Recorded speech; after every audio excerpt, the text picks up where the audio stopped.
Street, living in New York.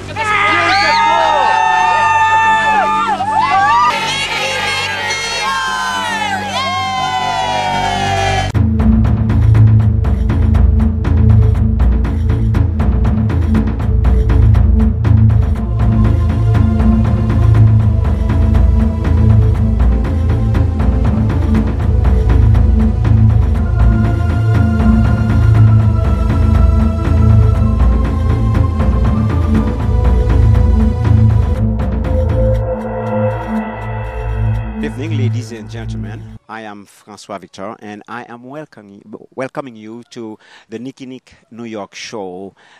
Once more, we are honored to be with you tonight, as we are every Monday from 6 to 6:30 p.m.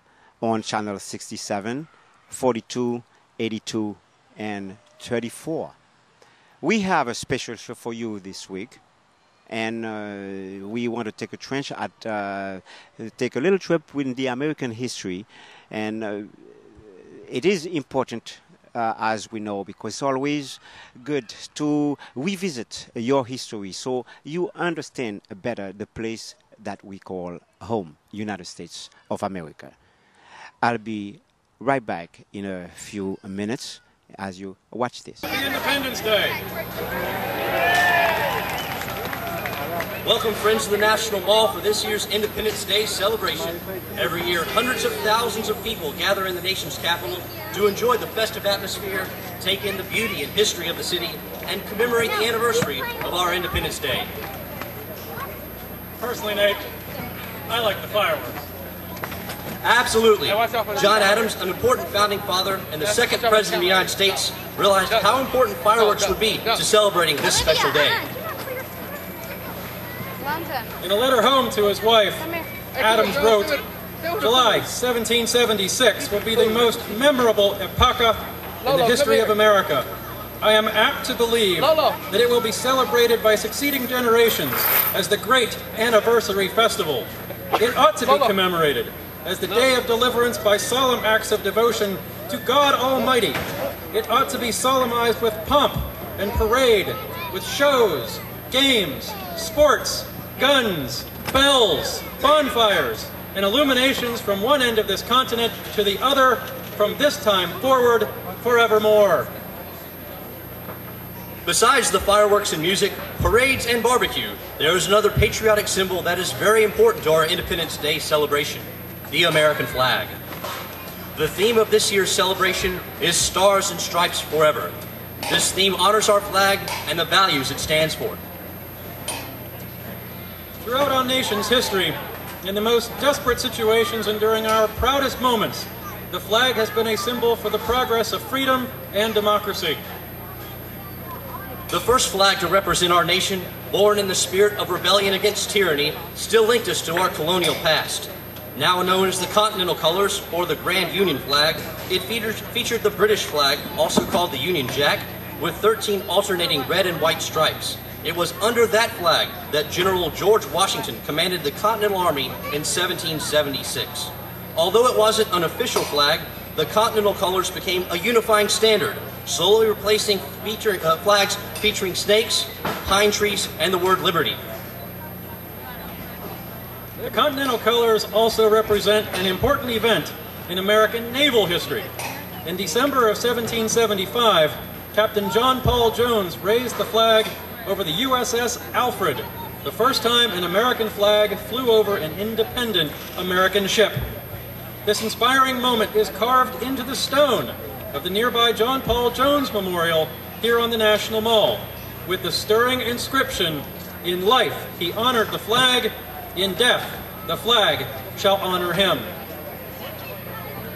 That determination of purpose and commitment to freedom are the values that motivated not only the citizen soldiers to fight in the Revolution, but also inspired the Founding Fathers to form a new nation and declare independence from the British Empire.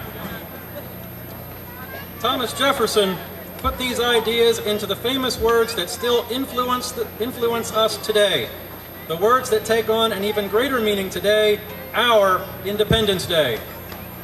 When in the course of human events, the becomes necessary for one people to dissolve the political bands which have connected them with one another and to assume among the powers of the earth the separate and equal station to which the laws of nature and of nature's God entitled them. We hold these truths to be self-evident, that all men are created equal, that they are endowed by their Creator with certain unalienable rights, that among these are life, liberty, and the pursuit of happiness. Ever since those historic days of the Revolution, Americans have pledged to serve the country represented by the flag, and citizens have continued to realize the form of our more perfect union. With the formation of a new nation, a new flag was needed. In 1777, the Continental Congress in Philadelphia formed a committee to design our first national flag. Influenced by the Continental colors, on June 14, 1777, the committee declared, resolved, that the flag of the United States be 13 stripes, alternate red and white, that the Union be 13 stars, white and a blue. Has always been its ability to improve itself. Things could change, progress could be made. After all, this is the land of opportunity. In the infancy of our republic, no one recognized the limitless potential of our land and more than George Washington. In 1783, after winning our independence in the Revolutionary War, Washington prepared for retirement to Mount Vernon. One of his last acts as commanding general was to send out a circular letter to the states outlining his ideas for the future. The citizens of America, placed in the most enviable condition as the sole lords and proprietors of a vast tract of continent, comprehending all the various soils and climates of the world, and abounding with all the necessaries and conveniences of life, are now, by the late satisfactory pacification, acknowledged to possess of absolute freedom and independency. They are, from this period, to be considered as actors on a most conspicuous theater, which seems to be peculiarly designed by Providence for the display of human greatness and felicity. Here, they are not only surrounded with everything which can contribute to the completion of private and domestic enjoyment, but heaven has crowned all its other blessings by giving a fairer opportunity for political happiness than any other nation has ever been favored with. At this auspicious period, the United States came into existence as a nation, and if their citizens should not be completely free and happy, the fault will be entirely their own. Washington truly realized what was earned through the blood, toil, and sacrifice of the Revolution. Americans had not only formed a new nation, but had given themselves an incredible opportunity for a happy and prosperous future. The first flag of the United States takes the colors of our history and looks toward the future, as if the stars and heavens map out a destiny for this great nation. We were no longer a union of colonies, but one country, a nation conceived in liberty and justice with a bright future. Americans of the founding generation, from the northernmost tip of New England down to the most southern point of Georgia, recognize that this flag is more than just cloth and thread. It is a symbol of the struggles of the past and the hope for the future of these great United States. Not only did he refuse to acknowledge the Confederacy and remove their stars from the flag of the Union, he also insisted that the dome of the United States Capitol be finished, even during the midst of war. The completion of the Capitol dome would stand as a symbol not only of what the country had been in the past, but of what it would be in the future. For Lincoln, the Capitol dome and the flag unfurled above it represented America as a new nation, conceived in liberty and dedicated to the proposition that all men are created equal. That is comfy. He believed that the Civil War was in fact a test of endurance, not only of the national identity, but of the ideals for which this nation stood. Ideals of freedom, equality, and liberty. Taking advantage of the outcome of the Battle of Antietam in September of 1862, Lincoln issued the Emancipation Proclamation, declaring that as of January 1st, 1863, all slaves in those states in active rebellion against the Union would be henceforth and forever free.